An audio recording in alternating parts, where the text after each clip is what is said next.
Selon le ministère de la Santé, de l'Hygiène publique et de la couverture maladie universelle, la Côte d'Ivoire enregistre 500 cas de lèpre chaque année. Cependant, un malade sur 4 est dépisté tardivement avec des mutilations visibles et irréversibles. Sur les 500 cas, on note 90% de guérison. Les autorités sanitaires du pays affichent une volonté visant l'amélioration de ce résultat. C'est à juste titre qu'un plaidoyer est fait à Genève relativement à la tenue de la 76e session de l'Assemblée mondiale de la santé. Le consulat général de la Côte d'Ivoire accueille cette importante rencontre avec la fondation japonaise Sasakawa.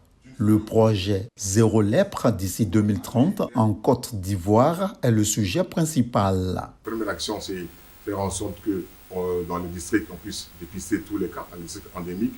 Deuxièmement, faire en sorte que les cas index soient suivis et traités. Et troisième point important, qu'on puisse faire la prophylaxie post-exposition des cas que nous allons détecter. Le plaidoyer, maintenir à moins d'un cas de lèpre pour 10 000 habitants en Côte d'Ivoire, semble bien intéresser le président de la fondation Sasakawa.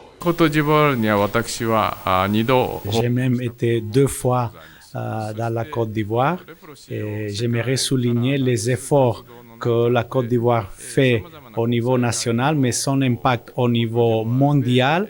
Par exemple, avec la conférence mondiale qui a été faite là-bas, alors c'est remarquable tout ce que la Côte d'Ivoire fait pour l'élimination de la lèpre. J'aimerais voir la Côte d'Ivoire comme une championne vis-à-vis de cette élimination dans le monde, dans l'Afrique. Cette fondation finance la lutte depuis 1967.